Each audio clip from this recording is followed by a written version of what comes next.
flowers on the birds. We were a motley crowd of people who took the birds every day. That summer, 33 years ago, during the early morning ride from the suburb, we sat drowsily with our collars up to our ears.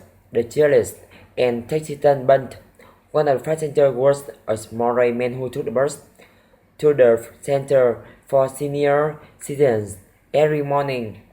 He walked with the stuff and a sad look on his face when he, with some difficulty, brought the bus and sat down alone behind the driver.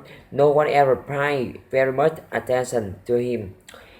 Then one chilly morning, he said good morning to the driver and smiled short distinctly down through the bus before he sat down. The driver nodded rapidly. The rest of us were silent. The next day, the old man brought the bus, energetically smiled and said in a low voice, "And there's very good morning to you all."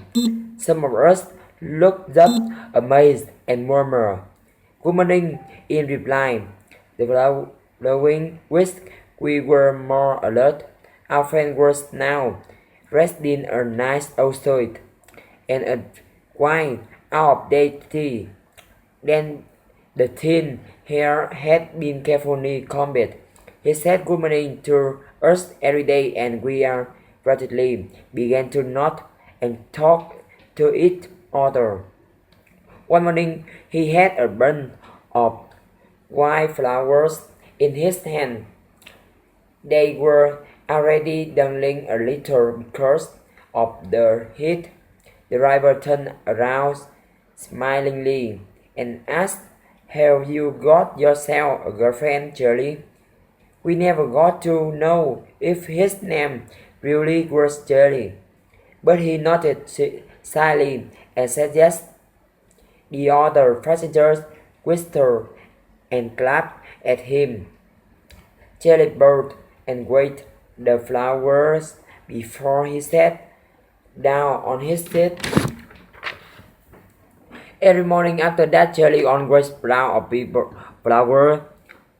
Some of the regular passengers began bringing him flowers for his banquet. Chanley noted him and said, "Sally here." Everyone smiled.